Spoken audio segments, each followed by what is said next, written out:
BFM Business, BFM Crypto, la chronique. Avec Aude Kersulek en direct du siège d'Euronext. Bonjour Aude. D'abord, quelle est la tendance ce matin sur les cryptos? Bonjour.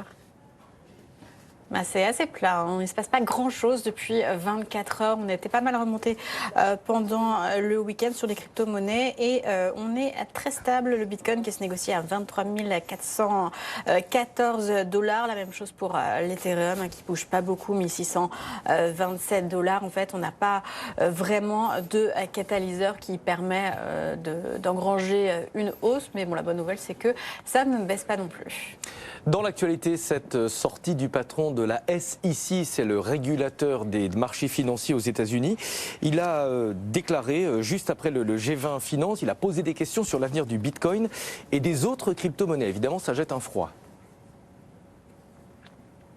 Oui, crypto-monnaie, priorité de l'année pour la SEC. Alors c'est vrai qu'il y a eu aussi ce G20 Finance en Inde. L'Inde qui a envie de réguler les crypto-monnaies rapidement et qui va avancer sur le dossier. Alors là, Gary Gensler, qui est le patron donc, de la SEC américaine, nous a dit que le Bitcoin n'était pas un instrument financier comme les autres. Alors c'est à la fois une bonne et une mauvaise nouvelle parce que ça voulait dire que tous les instruments financiers rentrent sous le giron de la SEC. Donc en clair, tous les actifs numériques dont il parle, sauf le Bitcoin. Alors le Bitcoin, lui, ne répond pas aux critères d'instruments financiers parce qu'il se démarque un petit peu plus, parce qu'il est plus utilisé en tant que monnaie.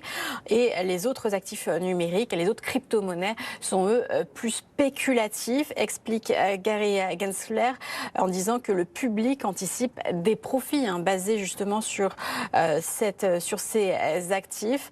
Et en tout cas, la SEC essaie vraiment de préparer les esprits à cette régulation des crypto-monnaies, ce qui voudrait dire davantage de contrôle à la fois sur la publicité, sur la cybersécurité et aussi sur la garde de ces actifs. Et là, ça toucherait toutes les plateformes d'exchange.